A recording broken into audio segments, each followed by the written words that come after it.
Hey, this is Anthony Cesare with SuccessForYourSongs.com, and in this video I'm going to be talking about one of my favorite little tricks for writing really singable melodies. So let's dive right in.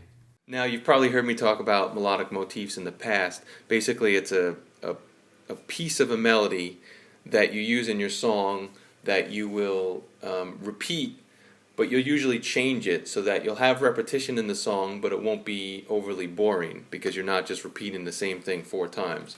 If I were to just use that chunk of melody, the section would start to sound kind of boring. Let's say we were going to repeat that 4 times, it would sound like this.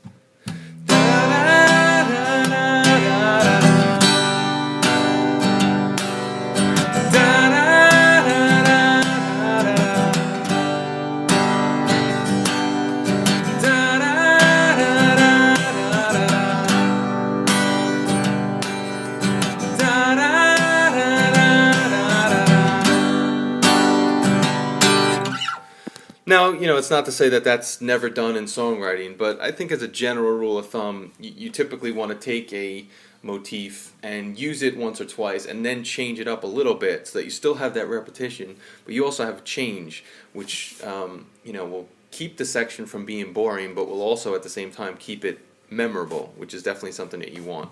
You don't want a melody that's too all over the place so that people can't remember it and they can't sing along to it. But as you just saw with the example I just played, just constant repetition can get kind of boring. So one of the ways to modify a section of your melody as you repeat it is to just subtract some of the melody as it gets repeated.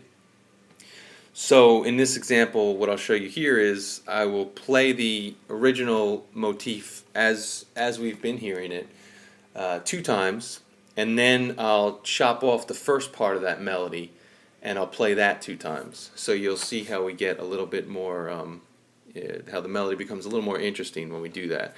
So it'll sound like this.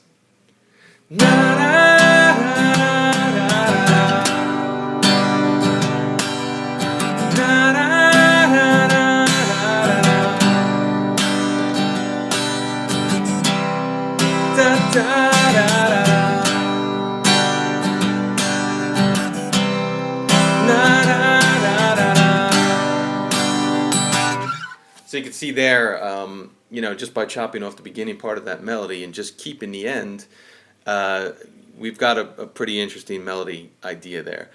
Obviously, that's not the only thing you can do to change a motif as you move forward. You can add to the melody at the end or the beginning of it to make it sound different. You can change the notes. You can keep the rhythm of the melody the same as you're going through all 4 times or however many times you're repeating it. But you can just change it up, and also I did, I played the original version 2 times and then switched it up 2 times and shortened it for the last 2 times. But you can repeat your original motif 3 times and then change it up for the last one, or it's something that's worth playing around with. It's also worth mentioning too that when we start to change our motifs in this way, it's another thing that's differentiating our melody from the melody of the original song that we referenced. So it's just something that you want to do, play around with, come up with that original chunk of melody, and then play around with changing it like I did here, so that you get an entire section of song that's all your own. And you can use more than one motif in a section. In this verse we basically used one motif that was modified, but if you want to take a whole new chunk of song or of melody and use that in your verse as well as a second part of your verse and then modify that, then you can really start to come up with some interesting ideas. But I think you get the point now on how we can use motifs in a section of our song.